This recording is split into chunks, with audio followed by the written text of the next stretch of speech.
Hi, welcome to Telugu ప్రపంచం channel. ఈరోజు అయితే జిల్లేడు మొక్క కోసం తెలుసుకుందామండి. ముఖ్యంగా ఫస్ట్ ఇవి 3 రకాలు: తెల్ల జిల్లేడు, ఎర్ర జిల్లేడు, రాజ్ జిల్లేడు. తెల్ల జిల్లేడు పువ్వులు అయితే తెల్లగా ఉంటాయి, ఎర్ర జిల్లేడికి కొంచెం పింకిష్గా ఉంటాయి. రాజ్ జిల్లేడికి వచ్చేసరికి వైట్గా ఉండి దాని మీద పర్పుల్ కలర్ లేయర్ లాగా ఉంటుంది. అండ్ ఇవి ఏంటి అని అంటే చాలా ఔషధ గుణాలు అయితే ఉన్నాయండి. నాకు తెలిసిందైతే ఎవరికైనా కాలు వాపులు పుట్టేస్తాయి కదండి, అప్పుడు ఆకుని తీసుకొని దాని మీద ఆముదం అనేది రాసేసి మనము పొయ్యి మీద కొంచెం కాచాలండి. అటు ఇటు తిప్పి దాన్ని కాల్చి వేడిగా ఉంటున్నప్పుడే ఆ వాపు మీద మనం పెట్టి కాసేపు ఉంటాయండి. కంటిన్యూ 3 days చేస్తే వాపు అనేది మాయమవుతుంది. అంతేకాకుండా కీళ్ళవాతం నొప్పులు ఉంటాయి కదండి, ఆ నొప్పులకు కూడా ఇది చాలా మంచి ఔషధం అండి.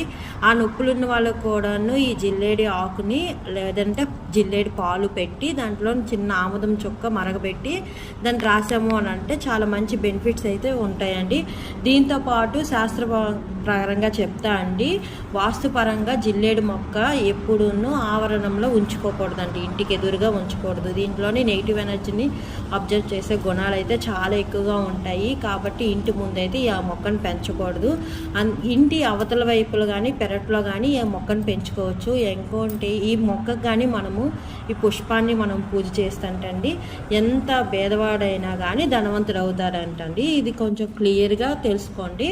అండ్ ఇంకొక విషయం దీనిలో దాగి ఉందండి, ఇది పాలిచ్చే జిల్లేడు కాబట్టి అండి ఇది చాలా విష పదార్థం అండి. దీంట్లో ఎంత బెనిఫిట్ ఉంటాయో అంత విషం కలిగించే ఉంటాయి కాబట్టి దీన్ని దూరంగా ఉంచడమే చాలా బెటర్ అండి.